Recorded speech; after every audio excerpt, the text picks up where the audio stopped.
are politicized by this government. നിങ്ങളുടെ സാമൂഹിക pension പോലും ഈ സർക്കാർ രാഷ്ട്രീയവൽക്കരിക്കുകയാണ്. They are given or they are stopped according to when the election is. അവർക്ക് തോന്നുമ്പോൾ ഇലക്ഷന് മുൻപ് ചിലപ്പോൾ നിർത്തുന്നു, ചിലപ്പോൾ കൊടുക്കുന്നു. ഒരു തെരഞ്ഞെടുപ്പിന് മുൻപ് അതൊരു രാഷ്ട്രീയ ആയുധമായി ഉപയോഗിക്കുന്നു. You have been an example to the whole of India. Your community has been together.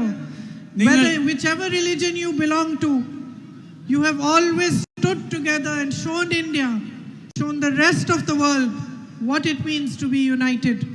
നിങ്ങൾ ഒരു സമൂഹം എന്ന രീതിയിൽ എല്ലാ അതിർത്തികൾക്കും അപ്പുറം ഒരുമിച്ച് നിന്നുകൊണ്ട് ഈ രാജ്യത്തിനും ഈ ലോകത്തിനും തന്നെ കാണിച്ചു കൊടുക്കുന്നു ഒരുമയുടെ സന്ദേശം നിങ്ങൾ നൽകുന്നവരാണ്.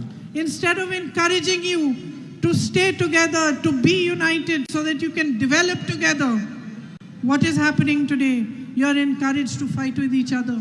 Divisiveness is sowed between you. നിങ്ങളെ ഒരുമിച്ച് നിൽക്കാൻ, നിങ്ങളെ ഒരുമിച്ച് ചേർത്ത് നിർത്താൻ നിങ്ങളെ പ്രോത്സാഹിപ്പിക്കേണ്ട പകരം എന്താണ് ചെയ്തുകൊണ്ടിരിക്കുന്നത്? നിങ്ങൾ തമ്മിൽ മത്സരിക്കുന്നതിന് വേണ്ടി, നിങ്ങൾ തമ്മിൽ വിദ്വേഷം ഉണ്ടാക്കുന്നതിന് വേണ്ടി ശ്രമം നടന്നുകൊണ്ടിരിക്കുകയാണ്. So when you evaluate the state government that has been in government for 10 years,